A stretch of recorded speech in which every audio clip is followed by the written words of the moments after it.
Hi, very good morning, students. My name is Himanshu, and I am gonna taking your class for departmental accounting. So today we first discuss what is account and why it is important, right? So any of you having any idea what is account? Accounts क्या है? Anyone? So I gonna give you a rough detail जैसे आप को at least आप समझ जाओ. Accounts क्या होता है कि अकाउंट्स एक ऐसा डिपार्टमेंट है, एक ऐसा साइंस है, you can say it's a science. ये एक ऐसा साइंस है जिसमें calculations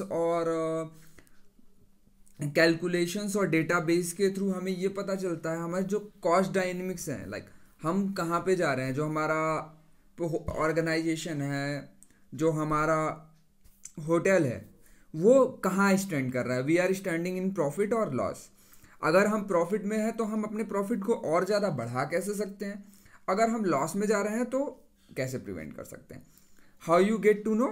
through the accounts. So accounts, basically accounting is a medium through which we get to know where we are standing financially, because all the financial term, जितनी भी आपसे पैसों से रिलेटेड बातें होती है, पैसों से रिलेटेड क्वेरी होती है, उसे सॉल्व करने के लिए क्या यूज़ करते हैं हम? अकाउंट्स की. Okay, so there are basically two things, C R and D R. आपने अपने बैंक पासबुक अगर किसी ने देखो होंगे, so that is basically a account. उसमें क्या होता है कि सी आर का मतलब होता है क्रेडिटेड अमाउंट, डी आर का मतलब होता है डेबिटेड अमाउंट. क्रेडिट क्या होता है? अब बात आती है कि क्रेडिट क्या होता है. क्रेडिट आपको कैसे समझाएं? जो चीज़ आपके पास आ रही है, आपको उसके लिए देना नहीं है, आपको उसको कुछ करना नहीं है, वो आपके पास आ रही है, दैट इज योर क्रेडिट. और जो आपके पास से जा रहा है, कोई भी सामान है जो आपके पास से जा रहा है, that is your debit. Okay,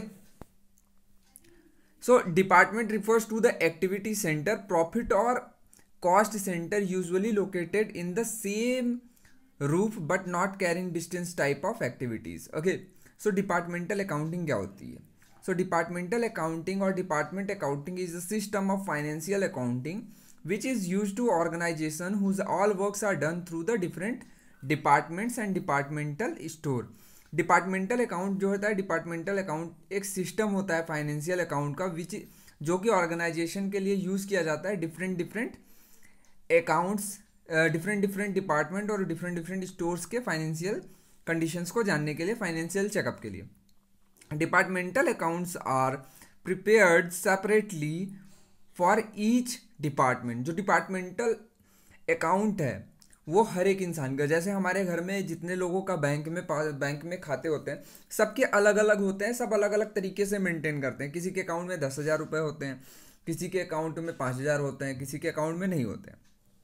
okay, तो सेम क्या होता है, हर एक डिपार्टमेंट का एक अलग से अकाउंट खोला जाता है, एक बैंक पासबुक के जरिए, मतलब एक अलग से अकाउंट खोला जाता है. उस अकाउंट में उस पर्टिकुलर डिपार्टमेंट के जितने भी एक्सपेंसेस रिलेटेड होते हैं, जैसे एक पर्टिकुलर डिपार्टमेंट का अभी हम जब आगे डिस्कस करेंगे तो हम लोग बजट भी डिस्कस करेंगे. तो बजट क्या होता है?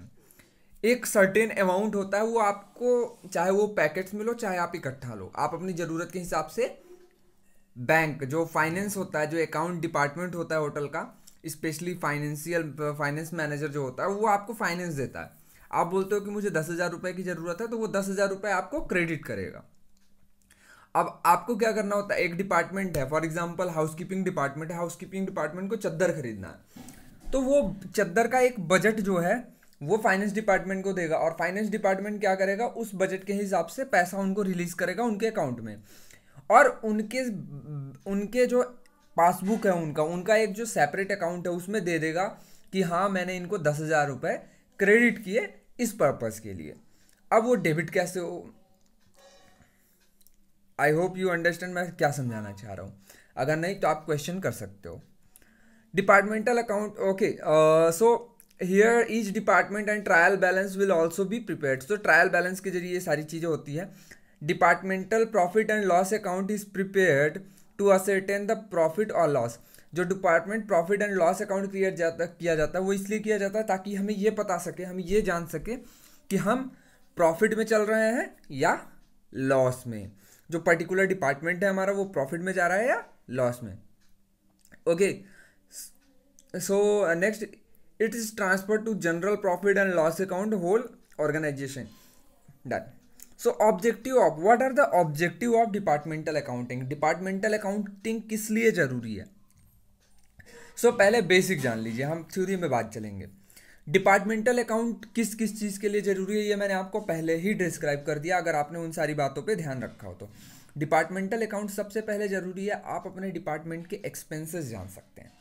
Okay, if you know the expenses, पहली चीज़ आपको अपने एक्सपेंस पता होंगे, दूसरी चीज़ आपको अपने एक्सपेंडिचर पता होंगे. एक्सपेंस एक्सपेंडिचर पता होगा, प्लस आपके पास कितना पैसा आ रहा है आपको वो पता होगा. जो आपके अनयूजुअल डेप्स होंगे वो पता होंगे, आपने कहाँ पे जो इन्वेस्टमेंट किया वो आपने कहाँ पे किया, ये सारी चीज़ें आपको पता चलती रहेंगी. फिर उसी चीज़ से आप अपने आप को चेक कर सकते हो कि आपका डिपार्टमेंट जो है वो प्रॉफिट में है या लॉस में है. अगर प्रॉफिट में है तो कितने प्रॉफिट में है, अगर लॉस में है तो कितने लॉस में है. Okay, so let's move on. The main objective of departmental account to have a comparison of the results of a particular department with previous year and also with the other departments of the same concern. So पहली चीज the most important, हम जो है previous year से अपने current year को compare कर सकते हैं कि प्रीवियस ईयर से हम अच्छा कर रहे हैं या बुरा कर रहे हैं. प्लस हम अपने अदर डिपार्टमेंट्स, जो हमारे अदर एसोसिएटेड डिपार्टमेंट्स हैं पर्टिकुलर ऑर्गेनाइजेशन से, उनसे भी कंपैरिजन कर सकते हैं कि हम उनसे कितना ज़्यादा प्रॉफिट या कितना ज़्यादा लॉस में हैं, और कितना ज़्यादा प्रॉफिट या कितना ज़्यादा रिवेन्यू हम जनरेट कर रहे हैं. To help the proprietor in formulating policy to expand the business और proper lines so as to optimize the profits of the concern. Again, अगर आपको अपने आप को बढ़ाना है, अपने आप को एक्सपेंड करना है, तो उसके लिए भी आपको एक पीएनएल अकाउंट के जरिए ही आपको ये पता चल पाएगा कि हाँ आप प्रॉफिट में हो तो कितने प्रॉफिट में, और कितना आप ऑप्टिमाइज करोगे तो आगे आपका काम चलता रहेगा. To allow department managers commissions on the basis of the profit of their departments. So जितने भी डिपार्टमेंटल मैनेजर्स हैं उनके जो कमीशन बनते हैं वो आपके प्रॉफिट के हिसाब से ही बनते हैं. अगर आपका डिपार्टमेंट प्रॉफिट में चल रहा है then only you are able to give the hike, then you are able to give the percentage, give the share value. Otherwise अगर आप लॉस में चल रहे हो तो ये सारी चीज़ें नहीं मिलेंगी.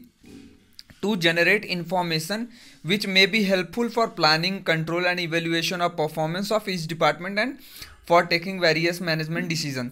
This is the one of the most important thing, because जो आपके डिपार्टमेंटल अकाउंट्स होते हैं उसी के जरिए आप कोई भी चीज़, कोई भी अगला अपना गोल, अगला अपना टारगेट आप डिसाइड कर सकते हो, आप चीज़ों पे कंट्रोल कर सकते हो. फॉर एग्जांपल F&B सर्विस को ले लीजिए. F&B सर्विस में सबसे ज़्यादा लॉस किस चीज़ में होता है?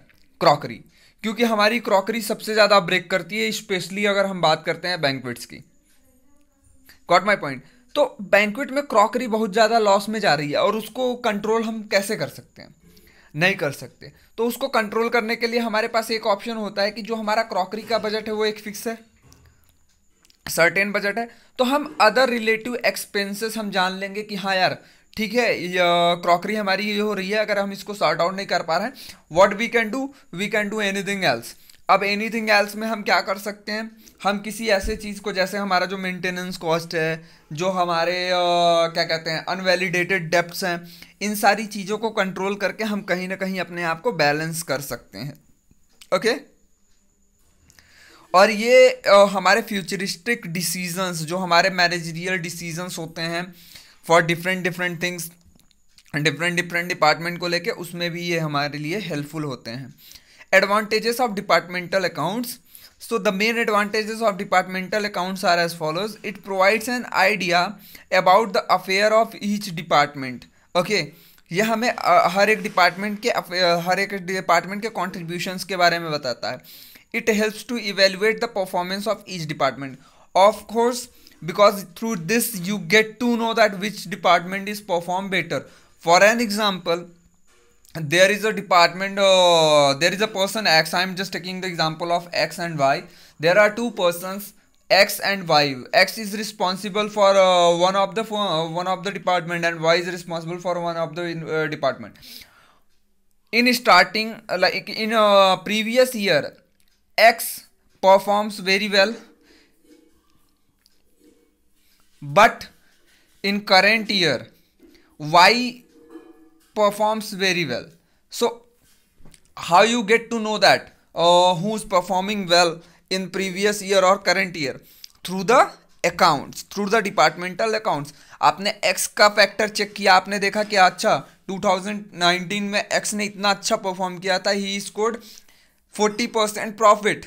ओके, जो उसका बजट था उससे 40%, जो टारगेटेड बजट था उससे 40% प्रॉफिट लेके आया। बट दिस ईयर 2020 वाई का जो है वो टारगेट ज़्यादा अच्छा है, एक्स इज जस्ट सो और एक्स जो है वो लॉस में चल रहा है।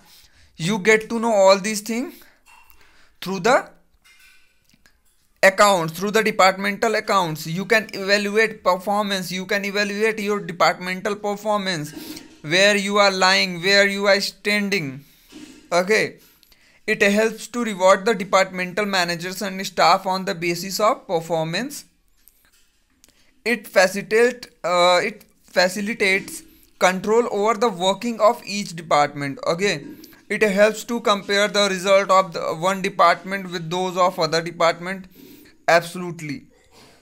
For this I have an example of banquets and like food and beverage service and front office.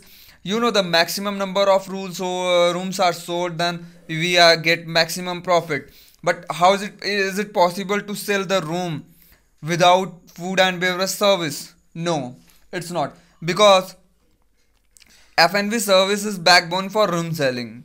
आपके पास अगर बैंक्वेट्स है तो बैंक्वेट में शादियां होंगी, शादियां अगर करने लोग आए हैं तो ऑब्वियस है रूम लेंगे। So this is a criteria. F&B जो है बहुत ज़्यादा रूम डिवीजन के तरह बहुत ज़्यादा उनको रिवेन्यू नहीं प्रोवाइड करता, but of course it works as a medium for the hotel to generate more revenue through the events. अगर आपके पास कॉन्फ्रेंसेज हैं, आपके पास बैंक्वेट हॉल है, सो जो कॉन्फ्रेंसेज के लिए क्लाइंट्स आएंगे उनको स्टे करना पड़ेगा रूम में। Okay, so these are the things where we need to check which department will performing well. अब कुछ डिपार्टमेंट्स होते हैं हाउसकीपिंग जो है ये बैक डिपार्टमेंट के रूप में वर्क करता है, ये कभी फ्रंट फुट पे नहीं होते हैं। फ्रंट फुट पे we having front office, we having F&B service जो फ्रंट फुट पे वर्क करते हैं। we have most of the departments they are working behind, that is housekeeping, that is your finance, that is your HR. But how you can evaluate the performance of housekeeping, because their evaluation is based on room selling. Okay, जो room selling हो रही है, room के complaints, इन सब के behalf पे room selling जो उनका बजट है उसके हिसाब से उनके परफॉर्मेंस को इवेल्युएट किया जाता है।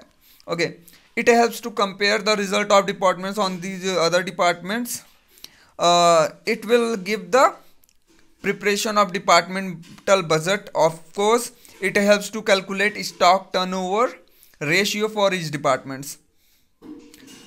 So this is the departmental account. Today we finish with the departmental account. So if anyone having any query regarding these things, so you can ask me directly, and what I can do, I am going to share all the notes to you all guys in PDF form. So if you want, you can go through the video and you can go through the PDF as well. Thank you.